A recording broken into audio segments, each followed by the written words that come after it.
We wouldn't have filed a petition on his behalf if we didn't think that there was a path to get there. So we believe in the case, we believe in his innocence, and so hopefully we will get to the finish line. On Valentine's Day 2001, Susan Hamilton was found murdered in her home in Quail Creek.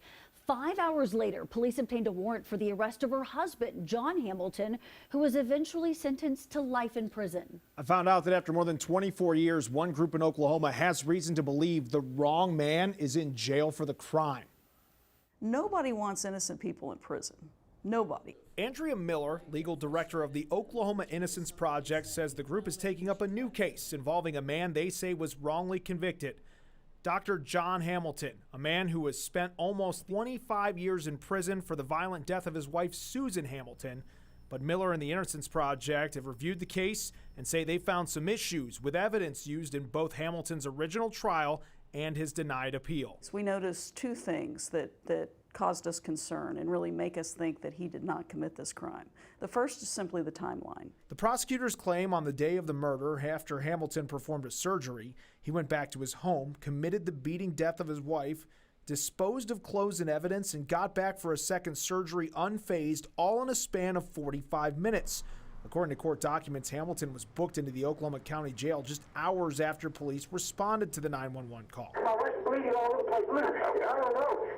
It's like somebody's hurt her. Miller feels the second piece of evidence, combined with updated Oklahoma laws, can help Hamilton's case. His conviction is based largely on blood spatter analysis, and there has been changes in understanding of blood spatter evidence in the last 20 years, and we think that the evidence that was presented against him is unreliable. This evidence calls out a bit of a conundrum with the court system. A law passed in Oklahoma in 2013 states DNA evidence can be retested if there's a reasonable probability the results would have led to a different outcome. The evidence exists, and the testing is not for the purpose of delay. If the justice system is going to embrace science, it's got to embrace the fact that science recognizes change and recognizes error, and the legal system has got to then also recognize change and recognize error.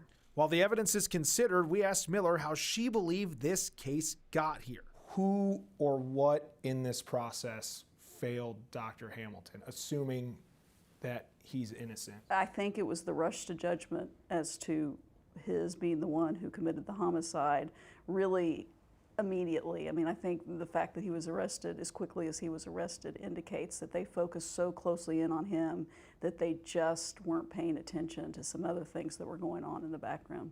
All questions pondered while Miller and Hamilton wait for DNA testing with the state to be complete, a process which could take months or even years. Do you have faith in the system that it will move swiftly enough? I have faith that if there is evidence that points to somebody else, we will find it.